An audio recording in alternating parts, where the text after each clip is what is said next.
Hi, welcome to my book club. If you're new here, hi, my name's Hunter. I'm a therapist, and together we're reading The Happiness Trap by Russ Harris. Today's video is Chapter 7, Off the Hook. If this is your first video of mine and need caught up on the previous chapters, head to the link in the description and make sure to like this video and subscribe. I put out videos like this every single week, going through different therapy and self-help books. Check out my channel for our previous book club books. And without further ado, let's get started on Chapter 7. But it's true, snapped Marco. I really am fat. Marco was indeed seriously overweight. Like many of us, he used eating as a struggle strategy. He often felt sad, lonely, and anxious. And when he ate his favorite foods, that would, for at least a little while, help him escape from those unwanted thoughts and feelings. So Harris said to Marco, the important question here is not whether your thoughts are true or not, but whether they are helpful. In his conversation with Marco, Harris found a value that Marco wanted to live his life by, and he called it self-caring. And he ended up saying to Marco, if you are really living by this value of self-caring, you'd be doing things differently, eating more healthy, exercising more, right? Yeah, said Marco. So at the moment when your mind starts beating you up, you get hooked. But getting hooked by those thoughts doesn't help you to live your value of self-caring. No, it doesn't. So whether your thoughts are true or not isn't the issue here. The point is, if you let them push you around, that's not helpful. I made sure to put a little star by this next section because I thought it was very helpful. It is helpfulness versus truth. Truthful or not, our thoughts are nothing more or less than words. If those words are telling us something useful, something that can help us, then it's worth paying attention to them. But if not, why bother? Suppose I'm making some serious mistakes in my work and my mind tells me, you're incompetent. This is my mind trying hard to help, just like in our last chapter. But it doesn't tell me what I can do to improve the situation. It's merely demoralizing. You can waste a lot of time trying to decide whether your thoughts are actually true. Again and again, your mind will try and suck you into that debate. The more useful approach is to ask, does this thought offer anything useful? If I let it guide me, will it take me toward or away from the life I want? But, Harris hears you ask, what if that negative thought actually is helpful? Good point. Self-critical thoughts can sometimes motivate us, but the costs of relying on them as a form of motivation are huge. Although at times self-critical thoughts kick us into action, often they have the opposite effect. We feel guilty, stressed, or anxious, and we end up demoralized or demotivated. This is what happens with unhealthy perfectionism. You get hooked by the rule, I have to do it well and achieve great results. But at what cost? Usually the long-term result is stress, burnout, or exhaustion. Thoughts that criticize you, judge you, or blame you in the long term are likely to lower your motivation. So when troublesome thoughts pop into your head, it may be useful to ask yourself one or more of the following questions. Is this an old thought? Do I gain anything useful from listening to it again? If I let this thought guide my actions, will it help me to improve my life? And if you're wondering how to tell whether a thought is helpful or not, ask yourself, if I use this thought as guidance, will it help me to be the sort of person I want to be, do the things I really want to do, and in the long term, build a better life? If the answer to any or all of these is yes, then the thought is probably helpful. And if not, it's probably unhelpful. Thoughts and beliefs. How do we know which thoughts to believe? Great question. There are three parts to this answer. First, be wary of holding onto any belief too tightly. The more tightly we hold on to them, the more inflexible we become in our attitudes and behaviors. So by all means, have your beliefs, but hold them lightly. Keep in mind that all beliefs are thoughts, whether or not they're true. Second, if this thought helps you create a rich, meaningful life, then it makes sense to use it for guidance and motivation. And at the same time, remember that it is still, in its essence, a story. So for sure, let it guide you, but don't clutch it too tightly. Third, Pay attention to what is actually happening rather than just automatically believing what your mind says. For example, imposter syndrome. Imposters think of themselves as frauds, bluffing their way through everything. People with imposter syndrome are not paying attention to their direct experience, to the clearly observable facts that they're doing their job effectively. Instead, they are paying attention to a hypocritical mind that says, you don't know what you're doing. The fact is, we don't choose most of the thoughts in our head. For sure, we choose some of them sometimes, but most of the thoughts in our head just show up of their own accord. We have many thousands of useless or unhelpful thoughts every day, and no matter how harsh these thoughts may be, we can't prevent them from popping up. But just because they appear doesn't mean we have to obey them. We can treat such thoughts like those ads that appear when you're scrolling through social media. You can't stop the ads from appearing, but you don't have to click on them or buy into what they're selling. Basically, the more we can tune into our direct experience of life, rather than our minds running commentary, the easier it is to do the things that take us toward the life we want. So without further ado, let's play around with 3 more methods for unhooking from thoughts. Unhooking Technique 4, Thank Your Mind. This is one of the simplest ways to unhook.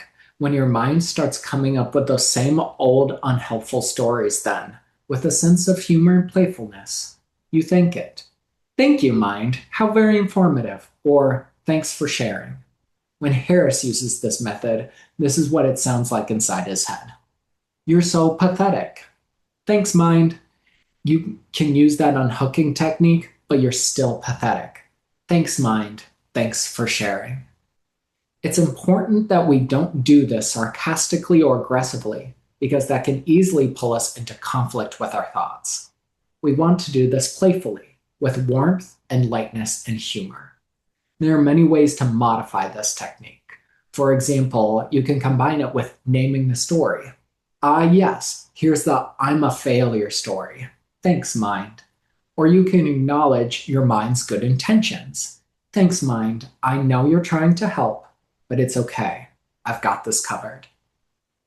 Unhooking Technique 5, Play with Text. In total fairness, I did not think this one was super effective for me, but I will go through it anyway. Find a thought that often hooks you. Put it into a short sentence. Now imagine that thought as black text on a computer screen, or just in your head. Now, without changing any of the words, play around with the formatting. Space the words out in your head or on your computer. Play around with different colors. Imagine changing the font or animating the words either on the screen or in your head.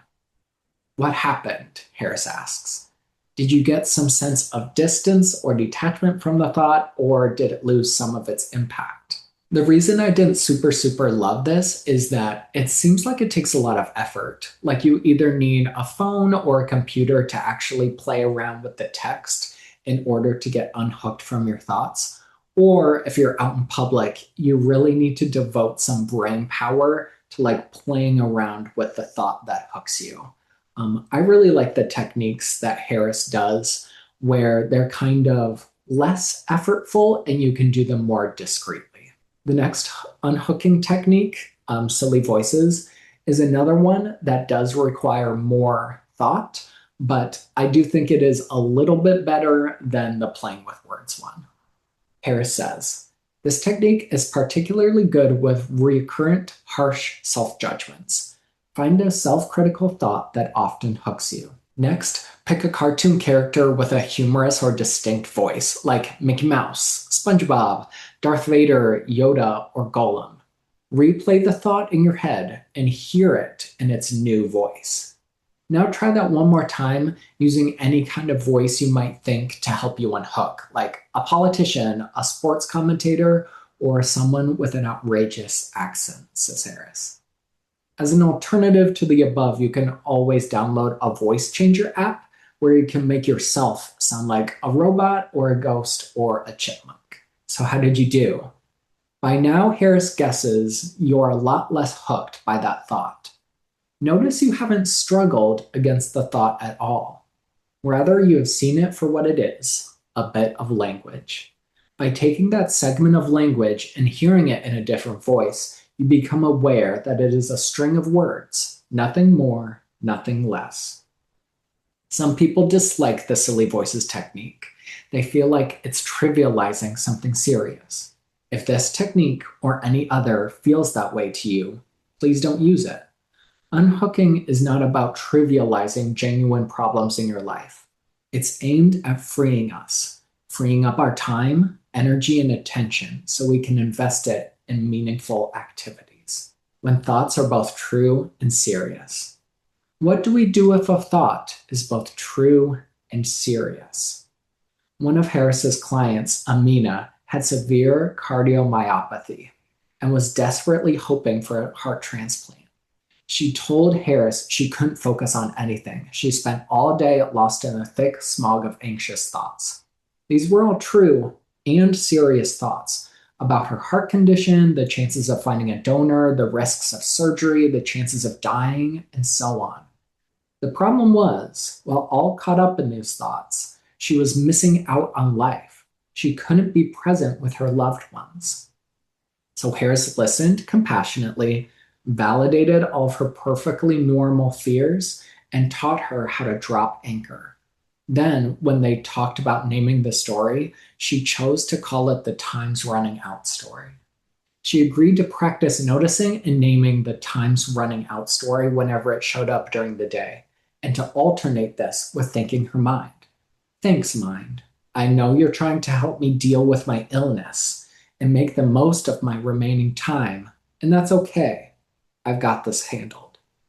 And if that didn't help, she was to drop anchor and refocus. At their next session, she was so much better at unhooking from all those thoughts. She still believed them 100%. Of course she did. They were true. However, she was able to notice and name them and let them freely come, stay, and go without getting hooked. If that example wasn't enough, Harris really wants to make the point clear. We're not primarily interested in whether or not the thought is true or false. Our main interests are, does this thought offer you anything useful? Can it help you make the most out of your life? If you let this thought guide you, will it take you toward the life you want? 4 things to remember. When practicing unhooking, it's important to keep these 4 things in mind. Number 1, the aim is not to get rid of unpleasant thoughts, but rather to see them for what they are, simply words. At times, they will quickly disappear, but at other times, they won't. Number 2, often when you unhook from a troublesome thought, you will feel better, but this is a beneficial byproduct, not the main goal. When unhooking does make you feel better, obviously enjoy it, but please don't expect it. 3, remember that you're human, and there will be plenty of times you forget to use these new skills, and that's okay. The moment you realize you're hooked, even if it's been happening for hours, you can instantly use one of these techniques. And 4, no technique is foolproof. There may be times when you try these methods but find they are of little or no help. Apply the ACE formula. Acknowledge your thoughts, connect with your body, and engage in what you're doing. Let's put it into practice. In this chapter and the last, we've covered I'm having the thought that, naming the story, naming the process, musical thoughts, thanking your mind, playing with text, and silly voices. So pick your preferred methods and use them as often as you can every day. And if one method doesn't work, try another.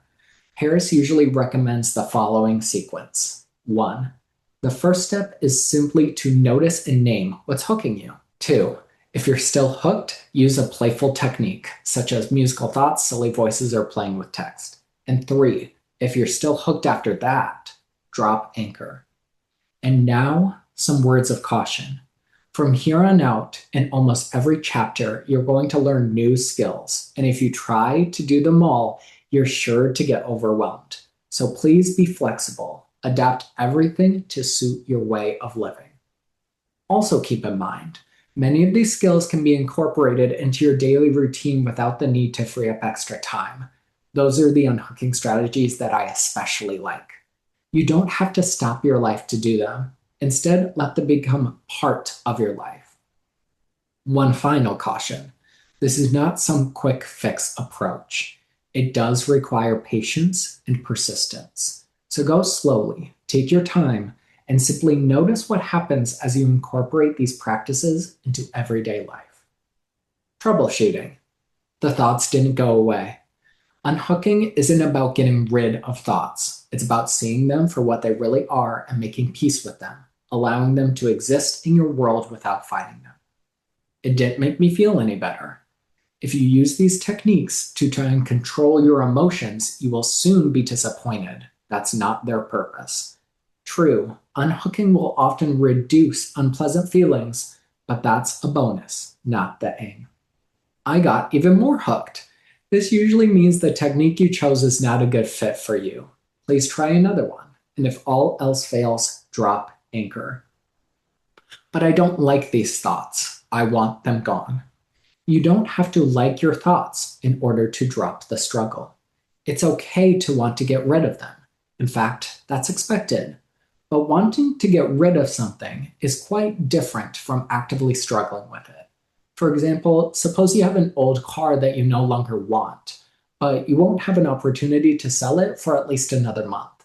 You can want to get rid of the car, and you can simultaneously acknowledge that you still have it and allow it to stay in your garage without a struggle. You don't have to try and smash the car up or make yourself miserable or get drunk every night on account of the fact you still have that old car. So if you do find yourself struggling with a thought, as we all do at times, just notice it. Pretend you're a curious scientist observing yourself and notice all the ways in which you struggle. My favorite part of the chapter was the thanking your mind technique. And I really appreciate that Harris combined it with another thing. I believe it was naming the story. So naming the story in your mind and then thanking your mind for trying to protect you. Just like the last chapter, our mind is an overly helpful friend. It's not trying to hurt us on purpose, but sometimes it just works a little too hard. And with that, thank you so much for reading this chapter with me. Let me know in the comments what you thought and make sure to like this video. Tune in next week for our next chapter, Chapter 8, Frightening Images, Painful Memories. I'll see you next week.